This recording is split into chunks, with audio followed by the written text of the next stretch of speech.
इस वीडियो के अंदर हम लोग डिस्कस करने वाले हैं आईटीआर 3 फाइलिंग के बारे में। जी हाँ, फॉर द असेसमेंट ईयर 24 और 25 के लिए। तो देखिए आईटीआर 3 फाइलिंग जो है गवर्नमेंट ने इंट्रोड्यूस कर दी है। तो स्टेप बाय स्टेप बताऊंगा कि न्यू रिजिम में, ओल्ड टैक्स रिजिम में कैसे आपको फाइल करनी है आईटीआर 3, क्योंकि उसके लिए एडिशनल फॉर्म भी लगता है प्लस कंडीशंस भी होती है। जिसकी भी सैलरी है, कैपिटल गेन है, बिजनेस की इनकम है, एफ&ओ है, ट्रेडिंग करते हैं, अदर इनकम है, क्रिप्टो की इनकम है, तो ये सारी इनकम कैसे आपको आईटीआर 3 के अंदर रिपोर्ट करनी पड़ती है, तो ये सब कुछ जानने को मिलेगा भाई आपको इस वीडियो के अंदर। यह स्टार्ट करने से पहले बताना चाहूंगा, अगर आप अफोर्डेबल कॉस्ट के ऊपर अपनी आईटीआर फाइलिंग एक एक्सपर्ट के थ्रू कराना चाहते हैं तो link in the description box, आप हमारे रिव्यूज वगैरह भी चेकआउट कर सकते हैं। और रिसेंटली हम लोगों ने अपने कोर्स भी इंट्रोड्यूस किए जहां पे आप हमसे लाइव सीख भी सकते हैं। पहले बात कर लेते कि आईटीआर 3 भाई किसको फाइल करनी पड़ती है। तो देखिए, जिसकी भी सैलरी से इनकम है, बिजनेस इनकम है, जो बुक्स ऑफ अकाउंट्स अपने मेंटेन करता है, जो फ्यूचर एंड ऑप्शन के अंदर ट्रेडिंग करता है, जो इंट्राडे करता है, कैपिटल गेन है उसका स्टॉक मार्केट से, म्यूचुअल फंड से, कोई अदर इनकम है, डिविडेंड की इनकम है, बैंक का इंटरेस्ट है, वीडीए की इनकम है, क्रिप्टो की इनकम है, तो ये सारी चीज़ें जो आपको आईटीआर 3 के अंदर मिल जाती है। आईटीआर 3 कुछ नहीं है, मतलब आईटीआर 1, 2 और जो 4 है उन सभी को समराइज करके जो है आईटीआर 3 बना दिया गया है, और उसके अंदर कुछ एडिशनल शेड्यूल भी ऐड कर दिए गए हैं।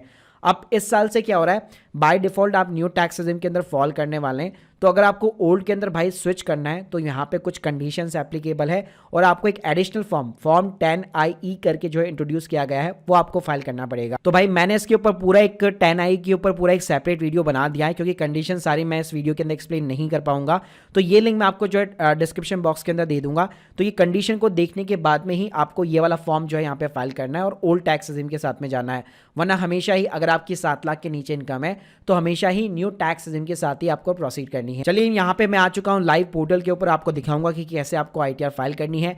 यहाँ पे सबसे पहले लॉगिन करने के बाद में आपको ई फाइल सेक्शन में जाना है, income tax return, file income tax return. यहाँ पे आप अपना असेसमेंट ईयर 24 और 25 सेलेक्ट कर लीजिए। मोड आपका हमेशा ऑनलाइन रहेगा। कंटिन्यू बटन के ऊपर क्लिक कीजिए, स्टार्ट न्यू फाइल बटन पे आप क्लिक कर सकते हैं। अपना स्टेटस यहाँ पे इंडिविजुअल रखिएगा, कंटिन्यू कीजिए। यहाँ पे आप देखेंगे आपका आईटीआर 3 फॉर्म यहाँ पे लाइव हो चुका है, इसको आप सेलेक्ट कर लीजिए और प्रोसीड कर दीजिए। अब आप देखेंगे यहाँ पे आपकी स्क्रीन के सामने ना रीज़न पूछेगा कि ये आईटीआर आप क्यों फाइल करना चाहते हो। तो सिंपली आपको अदर ऑप्शन चूज़ करना है, कंटिन्यू करना है। अब यहाँ पे काफ़ी सारे शेड्यूल्स खुल जाएंगे। अब ये शेड्यूल में क्या होता है, कुछ शेड्यूल आपके अनसेलेक्टेड होंगे और कुछ यहाँ पे सेलेक्टेड होंगे। तो आपको क्या करना है, इनकम वाले कॉलम के अंदर जाना है। एग्जाम्पल के लिए मान लो आपकी सैलरी की इनकम है, ठीक है, तो ये सैलरी वाला जो शेड्यूल है वो आपको चेक बॉक्स करके रखना है। आपने होम लोन लिया हुआ है या आपकी रेंटल इनकम है तो ये हाउस प्रॉपर्टी वाला भी चेक बॉक्स करना है। आपका कैपिटल गेन है स्टॉक मार्केट से, म्यूचुअल फंड से, तो इसको भी आपको चेक बॉक्स करके रखना है। इसके अलावा नीचे आप देखेंगे क्रिप्टो की इनकम है तो आपको ये वीडियो वाला भी जो है चेक बॉक्स करके रखना है। अदर सोर्सेज ये बाय डिफॉल्ट रहेगा, बाकी आपको कुछ भी छेड़छाड़ करने की जरूरत नहीं है, सिंपली आप कंटिन्यू कर सकते हो। अब यहाँ पे आप देखोगे तो बहुत सारे क्वेश्चन पूछने वाला है, तो सभी को आप यहाँ पे स्किप कर दीजिएगा। तो यहाँ पे आप देखेंगे पूरा शेड्यूल यहाँ पे खुल जाता है, जितने भी शेड्यूल हम लोगों ने सेलेक्ट कर रखे हैं। तो 1 बाय 1 करके हम लोग प्रोसीड करते हैं। तो शुरुआत करते हैं हम लोग जनरल इन्फॉर्मेशन के साथ। अब जनरल इन्फॉर्मेशन में ऊपर तो आपकी सारी डिटेल्स ऑलरेडी प्री फिल्ड होती है, तो वहाँ पे कुछ चेंजेस करने की रिक्वायरमेंट नहीं रहती है। शुरुआत होती है हमारी फाइलिंग सेक्शन से। तो यहाँ पे सबसे पहले आपको ड्यू डेट पूछेगा, क्योंकि आईटीआर 3 जिनकी ऑडिट होती है वो भी फाइल करते हैं और नॉर्मल टैक्स पेयर भी फाइल करते हैं। तो आपके लिए ड्यू डेट हमेशा 31 जुलाई रहने वाली है। जिनकी ऑडिट वगैरह होगी तो उनके लिए डिफरेंट डेट्स वगैरह रहेगी। तो यहाँ पे नॉर्मली मैं 31 जुलाई यहाँ पे सेलेक्ट कर लेता हूँ। उसके बाद में आपको नीचे जाना है, तो यहाँ पे आप देख सकते हैं इस साल से मैंने बताया कि आप न्यू टैक्स रेजिम के अंदर बाय डिफॉल्ट फॉल करने वाले हैं। तो अगर आपको लगता है अगर आपकी इनकम 10 लाख, 15 लाख, 20-25 लाख रुपए और ओल्ड टैक्स रेजिम में आपको ज़्यादा फायदा मिल रहा है, तो उस केस में यहाँ पे आपको ओल्ड टैक्स रेजिम सेलेक्ट करनी है। सेलेक्ट करने के लिए आपको यहाँ पे इस वाले बटन पे क्लिक करना है कि yes within the due date हम लोग सेलेक्ट कर रहे हैं। और जैसे मैं बताया था कि आपको एक फॉर्म 10IE करके एडिशनल फाइल करना पड़ेगा। तो आपने किस डेट को वो फाइल किया है और उसका एक्नॉलेजमेंट नंबर क्या है वो आपको यहाँ पे मेंशन करना है। लेकिन इसकी कंडीशंस है जो ऑलरेडी मैं अपने दूसरे वाले वीडियो के अंदर डिस्कस कर चुका हूँ, लिंक दे दूंगा डिस्क्रिप्शन बॉक्स में। तो ये कंडीशन आपको तभी लगानी है, तभी फॉर्म फाइल करना है जब आपको लगता है कि हाँ ओल्ड टैक्स रेजिम मेरे लिए ज़्यादा बेनिफिशियल है। वरना इसको सिंपली हमेशा 99% केस में नो रखिएगा अगर आपकी 7 लाख के नीचे इनकम है तो। उसके बाद में भाई नीचे जो है आपको अपना रेजिडेंट स्टेटस चूज करना है। जैसे मैंने यहाँ पे रेजिडेंट सेलेक्ट कर लिया है, अब यहाँ पे मैंने 182 डे सेलेक्ट कर लिया है। आप नीचे देखेंगे बहुत सारे आपसे क्वेश्चन वगैरह पूछने वाले हैं, मोस्टली सभी के जवाब यहाँ पे नो में रहने वाले हैं, तो आपको नो ही करना है। इसके बाद में अगली इन्फॉर्मेशन हमारी ऑडिट इन्फॉर्मेशन होती है, जिसके अंदर पहला सवाल आपसे ये पूछाता है कि अगर आप एक बिजनेस कर रहे हैं तो क्या बुक्स ऑफ अकाउंट मेंटेन रखते हैं। बुक्स ऑफ अकाउंट का मतलब है जैसे ट्रेडिंग अकाउंट हो गया, P&L अकाउंट हो गया, बैलेंस शीट हो गया, प्रॉपर अगर आप अकाउंटिंग वगैरह करते हैं तो आपको यस बटन पे क्लिक करना है, वरना सिंपली आपको उसको नो रखना है। सेकंड ऑप्शन है कि 44AD, यानी जैसे हम लोगों ने ITR 4 में हम लोग जो फाइल करते हैं कि आपने अपने बिजनेस का 6% का प्रॉफिट दिखाया, 8% का प्रॉफिट दिखाया, प्रोफेशनल है तो 50% का प्रॉफिट दिखाया। अगर आप ये चीज़ें करना चाहते हैं तो इसको आपको यस रखना है, वरना इसको भी आप नो कर सकते हैं। तीसरा ऑप्शन है अगर आपके ऊपर ऑडिट एप्लीकेबल है। जी हाँ, तो देखिए ऑब्वियसली ये फॉर्म हम इसलिए फाइल कर रहे हैं क्योंकि ऑडिट एप्लीकेबल नहीं है। ऑडिट एप्लीकेबल होती तो there is a maximum chances आपका ये फॉर्म भी यहाँ पे जो है चार्टर्ड अकाउंटेंट ही यहाँ पे फाइल करते हैं, तो यहाँ पे इसको भी आपको नो करना है। बाकी जितने भी ऑप्शन है सभी के जवाब यहाँ पे मोस्टली नो के अंदर रहने वाले हैं, तो इसको सेव कर लीजिए। उसके बाद में भाई बैंक डिटेल्स आती है, तो बैंक डिटेल्स आपकी ऑलरेडी होगी, अगर नहीं है तो IFSC कोड डालो, अकाउंट नंबर डालो और ऐड वगैरह करवा सकते हो और इसको कंफर्म कर दीजिए। अब आप देखेंगे भाई नेक्स्ट कॉलम हमारा नेचर ऑफ द बिजनेस का होता है। तो देखिए ITR 3 के अंदर मैं बताया था कि आप बुक्स ऑफ अकाउंट्स वगैरह मेंटेन करते हैं, या अगर मेंटेन नहीं भी करते, प्रेजेंटेटिव बेसिस पे दिखाना चाहते हैं, या नो बुक्स ऑफ अकाउंट्स का भी केस है, तो यहाँ पे आपको नेचर ऑफ द बिजनेस डालना पड़ता है। वहीं पे अगर आपका मान लीजिए F&O का केस है, फ्यूचर एंड ऑप्शन के अंदर अगर आप ट्रेडिंग करते हैं, तो यहाँ पे आपको कोड्स मिल जाएंगे, डिफरेंट बिजनेस के कोड्स मिल जाएंगे। जैसे मान लो अगर मैं F&O ट्रेडिंग करता हूँ तो यहाँ पे आप देख सकते हैं अदर फाइनेंशियल इंटरमीडिएट सर्विस का आपको कोड मिल जाएगा। मान लो आप कहते हो कि यार नहीं मेरा तो है ना मैन्युफैक्चरिंग का बिजनेस है, तो यहाँ पे आप देखोगे तो आपको बहुत सारे मैन्युफैक्चरिंग के बिजनेस मिल जाएंगे, तो इसके अकॉर्डिंग यार आप अपना कोई भी यहाँ पे सेलेक्ट कर सकते हो। साथ में यहाँ पे आपको अपना भाई ट्रेड नेम डालना है, जो भी आपका प्रोप्राइटरशिप फर्म है, तो यहाँ पे आपको अपने बिजनेस का सिंपली नाम डालना है और किस टाइप का आपका बिजनेस है, तो उसका एक हल्का सा आप डिस्क्रिप्शन यहाँ पे डाल सकते हो। ये ऐड करने के बाद में भाई नेक्स्ट कॉलम आपका आ जाता है बैलेंस शीट का, फिर नीचे आप देखेंगे तो ट्रेडिंग अकाउंट का जाता है। अब बैलेंस शीट में भाई क्या है, अगर आप बुक्स ऑफ अकाउंट मेंटेन नहीं करते तो यहाँ पे आपको थर्ड कॉलम मिलने वाला है नो अकाउंट केस का। जी हाँ, जो कि हम लोग नॉर्मली ITR 4 भी जब फाइल करते हैं तो ये चीज़ें होती है। तो यहाँ पे आप अपने सनरी डेटर्स हो गया, क्रेडिटर्स हो गया, आपका क्लोजिंग स्टॉक्स कितना है, कैश बैलेंस कितना है, अगर ये डिटेल्स आपके पास में है तो ये डिटेल्स आपको इंसर्ट करनी है, वरना इसको आप ब्लैंक वगैरह छोड़ सकते हैं। अगर आप बुक्स ऑफ अकाउंट मेंटेन करते, आपके पास में बैलेंस शीट है प्रॉपर, आपको पता है कि कितनी मेरी लायबिलिटीज़ है, कितना मेरा कैपिटल है, तो यहाँ पे आपको सोर्स ऑफ फंड्स मिल जाएगा। ऐड डिटेल्स के ऊपर आपको क्लिक करना है, प्रोप्राइटर की कैपिटल डालनी है, रिजर्व एंड सरप्लस कितने हैं, ये चीज़ें आपको इंसर्ट करनी है। अब ये जो डेटा है ना, ये आपको कहाँ से मिलता है, अगर आप बुक्स ऑफ अकाउंट मेंटेन करते हो तो प्रॉपर आपके पास हाथ में जो है बैलेंस शीट वगैरह होगी, तो वहीं से पूरा डेटा जो है आपको इसके अंदर कॉपी और पेस्ट करना है। अब भाई नेक्स्ट जो कॉलम है वो मैन्युफैक्चरिंग का है, लेकिन ये इरेलेवेंट हो जाता है अगर आप एक नॉर्मल बिजनेस वगैरह करते हैं, बुक्स ऑफ अकाउंट मेंटेन वगैरह नहीं करते। आपको आना है सीधा ट्रेडिंग वाले अकाउंट के ऊपर, पार्ट ए के ऊपर। यहाँ पे आपको सिंपली तरीके से क्लिक करना है। तो देखिए अगर आप बुक्स ऑफ अकाउंट मेंटेन करते हैं या कोई F&O वगैरह ट्रेडिंग वगैरह भी कर रहा है, ठीक है, तो उसको भी यहाँ पे जो है चीज़ें मिल जाती है। इंट्राडे का भी आपसे कॉलम इसके अंदर इंट्रोड्यूस वगैरह हो चुका है। तो यहाँ पे आप देख सकते हो पहला आपका कॉलम मिलता है रेवेन्यू फ्रॉम द ऑपरेशन का। रेवेन्यू फ्रॉम द ऑपरेशन का मतलब है कि आपको यहाँ पे टर्नओवर डालना है, आपको अपनी सेल यहाँ पे डालनी है। तो यहाँ पे आपको एडिट का बटन मिल जाएगा। अगर आप गुड्स बेचते हो तो गुड्स का कितना टर्नओवर है, सर्विस बेचते हो तो सर्विस का कितना टर्नओवर है, कोई F&O हो गया, कोई ट्रेडिंग वगैरह अगर आप करते हो तो जो भी आपकी नेचर ऑफ द रेवेन्यू है वो यहाँ पे आप इंसर्ट करके अपना अमाउंट इंसर्ट कर सकते हो। इसके अलावा भाई इसके अंदर आपको ना खर्चों का भी ऑप्शन मिल जाता है, जो भी आपके एक्सपेंसेस वगैरह है। तो यहाँ पे आप देखेंगे तो आपको एक डायरेक्ट एक्सपेंसेस का भी कॉलम यहाँ पे मिल जाएगा। तो जैसे हम लोगों ने अपनी टर्नओवर वगैरह डाली, तो आपके जितने भी डायरेक्ट एक्सपेंसेस जो आपके बिजनेस के अंदर है, आपके पास में ऑब्वियसली अगर बुक्स ऑफ अकाउंट्स है तो आपके पास ट्रेडिंग अकाउंट होगा, उसके अंदर जितने भी एक्सपेंसेस है वो सारे एक्सपेंसेस 1 बाय 1 यहाँ पे आपको इंसर्ट करने हैं। इसके अलावा भाई जो ट्रेडर्स है जो इंट्राडे वगैरह करते हैं, तो अच्छी बात है कि आजकल ना यहाँ पे अलग से कॉलम दिया गया है। तो यहाँ पे आपका जितना भी टर्नओवर है इंट्राडे ट्रेडिंग से, ये रिपोर्ट कहाँ से मिलती है आपको, आप अपना सिंपली डीमैट अकाउंट लॉगिन करो, वहाँ से अगर आप रिपोर्ट डाउनलोड करते हो ज़ीरोधा के थ्रू, आप स्टॉक्स के थ्रू, तो वहाँ पे आपको टर्नओवर दिख जाता है। तो जितना भी आपका टर्नओवर है वो आप यहाँ पे डाल सकते हो, आपको प्रॉफिट हुआ है, आपको लॉस हुआ है, जो भी चीज़ें हुई है वो आप डाल सकते हो। प्लस ये भाई माइनस का साइन भी एक्सेप्ट कर लेता है, क्योंकि ये लॉस अगर आपको हुआ है तो लॉस भी बाकायदा आप यहाँ पे रिपोर्ट कर सकते हो। इसके बाद में भाई नेक्स्ट कॉलम हमारा P&L का आता है। यहाँ पे आपको सिंपली क्लिक करना है। P&L में भी अगर आपके पास में बुक्स ऑफ अकाउंट्स है तो काफ़ी अच्छी बात है, लेकिन इंटरेस्टिंग चीज़ यहाँ पे ये बुक्स ऑफ अकाउंट्स अगर नहीं भी है तो यहाँ पे आपको नो अकाउंट का केस मिल जाता है। जी हाँ, तो अगर आपका बिजनेस का जितना भी आपका टर्नओवर है, जो भी आपकी ग्रॉस रिसिप्ट है, यहाँ पे आप एंटर कर सकते हो।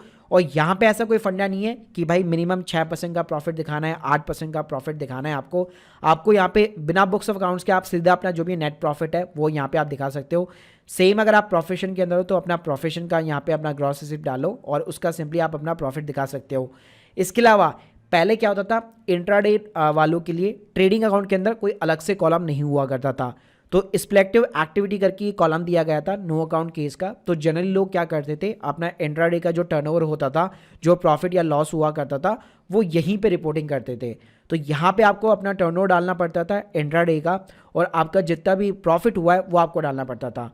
अगर लॉस हो रखा है तो ऑब्वियसली बात है ये आपका प्रॉफिट जीरो हो जाएगा, और जैसे आप एक्सपेंस डालोगे, अपना एक्सपेंडिचर डालोगे, तो अपने आप ही ये फिगर जो है आपका माइनस के अंदर आ जाएगा। इसके अलावा अगर आप 6% 8% वाला रूल जो आपको लोगों को पता होगा 44 AD होता है, प्रोफेशनल के केस में 44 AD होता है, अगर वो भी आप इंसर्ट करना चाहते हो तो यहाँ पे आपको अलग से प्रेजेंटेटिव इनकम का कॉलम यहाँ पे देखने को मिल जाता है, जिसमें आप देख सकते हो बिजनेस का कॉलम देखने को मिल जाता है बाकायदा। इसके अंदर आप अपना बिजनेस कोड वगैरह सेलेक्ट कर सकते हो, अपने बिजनेस का नाम डाल सकते हो। अगर मान लो आपने बैलेंस शीट फिलअप नहीं किया, आपने ट्रेडिंग अकाउंट फिलअप नहीं किया, तो स्टार्टिंग में जो बिजनेस का नाम डाला था उसकी जो इनकम है, उसके जो प्रॉफिट्स है, आप प्रेजेंटेटिव इनकम वाले कॉलम के अंदर यहाँ पे रिपोर्टिंग कर सकते हो बाकायदा। तो यहाँ पे आपको अपना टर्नओवर डालना है, अपनी सेल डालनी है जो भी आपकी डिजिटली हुई है, जो भी कैश के अंदर हो रखी है, और उसका 6% 8% आप अपना यहाँ पे प्रॉफिट वगैरह दिखा सकते हो। इसी तरह प्रोफेशनल्स की बात करो, डॉक्टर्स, चार्टर्ड अकाउंटेंट्स, लॉयर्स हो गए, आर्किटेक्चर्स वगैरह हो गए, फ्रीलांसर्स वगैरह हो गए, तो वो अपनी प्रोफेशन के अंदर अपनी ग्रॉस रिसिप्ट यहाँ पे डाल सकते हैं, और उसके अगेंस्ट में मिनिमम 50% का प्रॉफिट वो यहाँ पे डिक्लेयर कर सकते हैं। इसके अलावा भाई अगर प्रॉपर बुक्स ऑफ अकाउंट्स है आपके पास, पूरा P&L अकाउंट आपके पास में ऑलरेडी है, तो यहाँ पे डेबिट के अंदर आपके जितने भी एक्सपेंसेस है, सैलरी, वेजेस के, आपके एम्प्लॉयज़ के जो एक्सपेंसेस वगैरह होते हैं, वो सारी चीज़ें आप यहाँ पे 1 by 1 सारे आपको कॉलम मिल जाएंगे। तो अपनी बैलेंस शीट उठाइए, अपना P&L उठाइए, वहाँ पे जितने भी खर्चे हैं सारे आप यहाँ पे कॉपी पेस्ट कर सकते हो। इसके अलावा भाई नेक्स्ट कॉलम आपको जो है सैलरी का शेड्यूल मिल जाता है। अगर आप बिजनेस के साथ में भाई जॉब भी करते हो, ठीक है, तो यहाँ पे आपको अपनी डिटेल्स डालनी पड़ती है। अगर आपका फॉर्म 16 इशू हो रखा है तो जनरली ये होगा, ये डिटेल्स आपको ऑलरेडी प्री फिल्ड मिल जाएगी। फिर भी मैं आपको एक बार दिखा देता हूँ, यहाँ पे ऑटोमेटिकली आपको नेम ऑफ द एम्प्लॉयर, ये सारी चीज़ें मिल जाती है। यहाँ पे आप नीचे ऑफ सैलरी में देख सकते हो आपकी बेसिक सैलरी आ जाएगी। अपना फॉर्म 16 उठाओ, उसमें जितनी भी बेसिक सैलरी है वो आप यहाँ पे एंटर कर सकते हो। अब ध्यान रखिएगा, यहाँ पे जो अलाउंसेस होते हैं जैसे HRA हो गया, LT हो गया, हम लोगों ने न्यू टैक्स सिस्टम सेलेक्ट कर रखी है, तो उसके अंदर भाई ये अलाउंसेस नहीं मिलते हैं। तो इवन अगर आप यहाँ पे अलाउंस का भी कॉलम देखेंगे आपको फ्रंट के अंदर ही मिल जाता है, तो यहाँ पे आपको HRA वगैरह ये चीज़ें आपको नहीं मिलने वाली है, क्योंकि न्यू टैक्स सिस्टम हम लोगों ने सेलेक्ट कर रखी है। अगर ये चीज़ें आपको इंसर्ट करनी है तो वापस आपको बैक जाना पड़ेगा, न्यू टैक्स सिस्टम को ऑप्ट आउट करना पड़ेगा, फॉर्म 10I फाइल करना पड़ेगा, उसका एक्नॉलेजमेंट नंबर डालना पड़ेगा, तब जा करके यहाँ पे आपको HRA और LTA के कॉलम्स वगैरह दिख जाएंगे। बाकी भाई जो डिडक्शंस होती है, स्टैंडर्ड डिडक्शन 50,000 की यहाँ पे आपको स्टिल मिलती रहेगी। प्रोफेशनल टैक्स जो है न्यू टैक्स में अलाउ नहीं है, इसलिए आप देख सकते हो ये कॉलम डिसेबल हो रखा है। अगर अनेबल करना है इस कॉलम को तो भाई ओल्ड टैक्स सिस्टम यहाँ पे आपको चूज करनी पड़ेगी। इसके अलावा भाई नेक्स्ट कॉलम आपका हाउस प्रॉपर्टी का आ जाता है, जहां पे अगर मैं न्यू टैक्स सिस्टम की यहाँ पे बात करूँ सिंपली, तो देखिए जो सेल्फ ऑक्यूपाइड प्रॉपर्टी है, ठीक है, उसके ऊपर अगर आपने होम लोन ले रखा है तो भाई उसका ना आपको इंटरेस्ट का कोई डिडक्शन नहीं मिलता। जैसे आप देख सकते हो मैंने सेल्फ ऑक्यूपाइड चूज किया, यहाँ पे कोई इंटरेस्ट का डिडक्शन का कॉलम नहीं आ रहा है। लेकिन अगर आपकी रेंटेड आउट प्रॉपर्टी है, उससे आपको रेंट वगैरह रिसीव होता है, तो यहाँ पे आप अपना रेंट वगैरह डाल सकते हो। आपने कितना पैसा म्युनिसिपल पार्टी को यहाँ पे एज ए टैक्स पे किया है वो आप इंसर्ट कर सकते हो। प्लस उसके ऊपर होम लोन चल रहा है तो उसका इंटरेस्ट का डिडक्शन भी यहाँ पे आपको देखने को मिल जाएगा। उसके बाद में भाई नेक्स्ट कॉलम आपका शेड्यूल बीपी होता है, तो इसमें कुछ भी करने की आपको जरूरत नहीं पड़ती। जो आप पहले फिगर्स डालते हैं अपने आप ये सारी चीज़ें यहाँ पे आती जाती है, आपको सिंपली यहाँ पे कंफर्म करना होता है। फिर अगर आप नीचे जाएंगे तो यहाँ पे एक और इंपॉर्टेंट कॉलम आपको देखने को मिल जाता है कैपिटल गेन का। तो अगर आपका स्टॉक मार्केट से, म्यूचुअल फंड से कैपिटल गेन वगैरह है तो आप ये शेड्यूल CG को सेलेक्ट कर सकते हो। तो यहाँ पे आप देखोगे अगर आपका इक्विटी का शॉर्ट टर्म कैपिटल गेन है तो आपको 111A देखने को मिल जाएगा, लॉन्ग टर्म है तो 112A यहाँ पे देखने को मिल जाता है।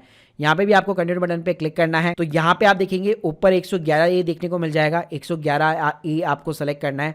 आपको डालना है यहाँ पे full value of the consideration, यानी कि टोटल सेल वैल्यू कितनी है आपके शेयर्स की, आपके म्यूचुअल फंड्स की, कॉस्ट ऑफ एक्विजिशन की बाई वैल्यू के वगैरह कितनी है, तो उसके अकॉर्डिंग ये अपने आप ही आपका प्रॉफिट जो है कैलकुलेट कर लेगा।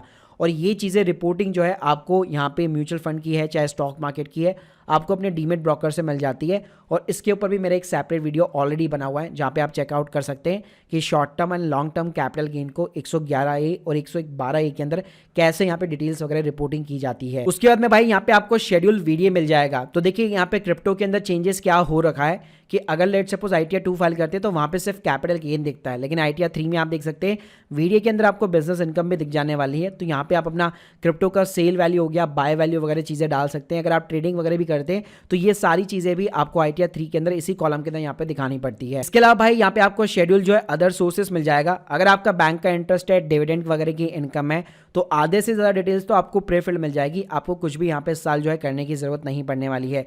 बाकी अगर कोई ऐसी अदर इनकम है जिसको आप रिपोर्ट करना चाहते हैं तो यहाँ पे आप देख सकते हैं एनी अदर इनकम का आपको कॉलम मिल जाएगा।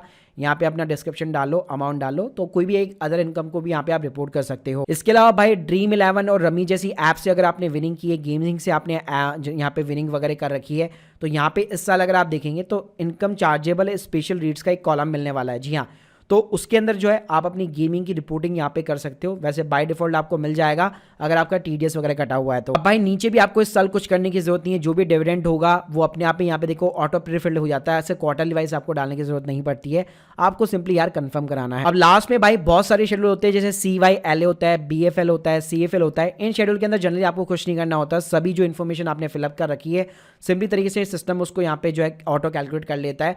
तो आपको सिंपली तरीके से इसको यहाँ पे हर शेड्यूल को सिर्फ जो है कंफर्म कराना है। भाई हमारा एक और मेन शेड्यूल आता है चैप्टर 6A डिडक्शन, जिसमें लोगों को जनरली लगता है हमें ATC की या ATD की डिडक्शन मिलेगी, लेकिन मैं बताना चाहूंगा भाई हम लोग ना न्यू टैक्स रिजिम यहाँ पे फाइल कर रहे हैं। जी हाँ, तो अभी आप देखेंगे जब शेड्यूल खुलेगा तब बताऊंगा। तो यहाँ पे आप देखेंगे शेड्यूल के अंदर आपको ये सारी चीज़ें ना डिसेबल मिलने वाली है। क्यों? क्योंकि हम लोगों ने न्यू टैक्स रिजिम सेलेक्ट कर रखा है। तो ये चीज़ें अगर आपको अनेबल करनी है तो भाई फिर ओल्ड टैक्स रिजिम के साथ में आपको जाना पड़ेगा। तो न्यू टैक्स रिजिम में सिर्फ आपको एक डिडक्शन मिलती है कि NPS अगर आपका जो है बना हुआ है और एम्प्लॉयर उसके अंदर कॉन्ट्रीब्यूट करता है, फॉर्म 16 के अंदर भी वो अमाउंट मेंशन है, तो उसका क्लेम आप यहाँ पे ले सकते हो। इसके बाद में भाई लास्ट में कंप्यूटेशन ऑफ टोटल इनकम आ जाती है। जो भी इनकम आपने यहाँ पे डाली होगी ये आपको एक तरह से सिंपली तरीके से बता देगा। नेक्स्ट कॉलम जो है आपका टैक्स पेड का आएगा। अगर आपका कोई भी टीडीएस कटा हुआ है, चाहे सैलरी के अगेंस्ट में, बैंक का इंटरेस्ट है, डिविडेंड की इनकम के अगेंस्ट में, तो ये सारी एंट्रीज यहाँ पे आपको दिखा देने वाला है। और यहाँ पे आपको क्या करना है, एक एक एंट्री को सेलेक्ट करना है, एडिट करना है, और आपने ये वाली यहाँ पे जो ग्रॉस अमाउंट जो इनकम दिखा रहा है वो इनकम आपने किस कॉलम के अंदर रिपोर्ट कर रखी है, किस हेड में कर रखी है, वो बाकायदा यहाँ पे आपको सेलेक्ट करना है। एग्जाम्पल के लिए मान लीजिए मैंने ये बैंक का इंटरेस्ट था, उसके अगेंस्ट में यहाँ पे टीडीएस कटा हुआ है, तो ये मैंने अदर सोर्सेज के अंदर इसकी रिपोर्टिंग कर रखी है, तो वो कॉलम मेरे को यहाँ पे सेलेक्ट करना है। बाकी भाई लास्ट कॉलम के अंदर यहाँ पे टैक्स की जो है कैलकुलेशन हो जाती है, और मेरे केस में दिखा नहीं रहा क्योंकि मैंने कोई फिगर्स वगैरह नहीं डाले, क्योंकि ये वीडियो मैं जनरली आपको सारे शेड्यूल्स जो है कवर करके बता रहा हूँ। अगर आप लोगों को ये चाहिए कि हाँ ये वाला केस है, इसका मेरे को एक सेपरेट एग्जाम्पल वगैरह बताओ, तो प्लीज़ मुझे कमेंट बॉक्स के अंदर जरूर बता देना। और नॉर्मली न्यू टैक्स सिस्टम के अंदर क्या होता है, अगर आपकी 7 लाख के नीचे इनकम है, नेट इनकम 7 लाख के नीचे है, तो यहाँ पे आपको रिबेट मिल जाती है, आपको कोई भी टैक्स का पेमेंट नहीं करना पड़ता। तो गाइस यहाँ पे आपको सिंपली प्रीव्यू रिटर्न के ऊपर क्लिक करना है, यहाँ पे उसके बाद में आपको चेक बॉक्स के ऊपर क्लिक करना है, प्रोसीड टू प्रीव्यू बटन पे क्लिक करना है, तो ये आपका पूरा एक ऑफिशियल फॉर्मेट हो जाता है ITR 3 का, जिसको आप एज ए PDF डाउनलोड कर सकते हो। नीचे फिर जैसे आप प्रोसीड टू वैलिडेशन बटन पे क्लिक करोगे, कोई भी कुछ भी एरर होगा तो वो आपको स्क्रीन के सामने दिखाई देगा। जैसे आप देख सकते हो हम लोगों ने यहाँ पे नेचर ऑफ एक्सपेंस के अंदर कोई डिस्क्रिप्शन नहीं डाला होगा, तो वो हमें दिखा रहा है। तो जैसे इस बटन पे क्लिक करोगे ये आपको वहां पे लेके जाता है। यहाँ पे आप देख सकते हो सारे एरर्स हमारे वैलिडेशन यहाँ पे सक्सेसफुल हो चुका है, और लास्ट में हमें इस ITR को सिंपली वेरीफाई करना है। तो लास्ट में भाई यहाँ पे वेरिफिकेशन के ऑप्शन आ जाते हैं, आप सिंपली अपना एक आधार OTP डालो और आपकी ITR 3 ऑफिशियल तरीके से यहाँ पे सबमिट वगैरह हो जाती है। तो भाई ये था स्टेप बाय स्टेप, जिसमें मैंने आपको ITR 3 के जितने भी शेड्यूल्स थे वो सारे कवर करके बताया, और आपको बताया एक एक पॉइंट्स के अंदर कि कौन सी वैल्यू आपको कहाँ पे कैसे डालनी है। जी हाँ, देखिए वीडियो यहाँ पे डेफिनेटली लंबा है, और ये सारे शेड्यूल ऑब्वियसली बात है एक पर्सन के ऊपर एप्लीकेबल नहीं हो सकते हैं। अगर आप लोग चाहते हैं कि मैं केस बाय केस यहाँ पे बताऊँ आप लोगों को, और आप लोगों को मतलब मान लीजिए सैलरी के केस में या कैपिटल गेन के केस में, F&O के केस में कैसे फाइल होती है, या कोई और अदर वगैरह केस हो गया, तो मुझे कमेंट बॉक्स के अंदर बता सकते हैं। बाकी गाइस अगर आप केस टू केस हमसे सीखना वगैरह भी चाहते हैं तो उसकी लिंक भी आपको डिस्क्रिप्शन बॉक्स में मिल जाएगी। और अगर आप एक्सपर्ट के थ्रू भी यहाँ पे ITR फाइल कराना चाहते हो, क्योंकि ITR 3 भाई काफ़ी ज़्यादा कॉम्प्लिकेट होती है, आपको बहुत ही ध्यान से यहाँ पे फाइल करनी पड़ती है, वरना कई बार आपको नोटिस वगैरह भी यहाँ पे मिल जाते हैं डिफेक्टिव रिटर्न्स के। So guys hope you like this video, please subscribe channel. अगर आप लोग के कोई भी डाउट्स है कमेंट बॉक्स के अंदर जरूर बताइए। Thank you guys, thank you very much.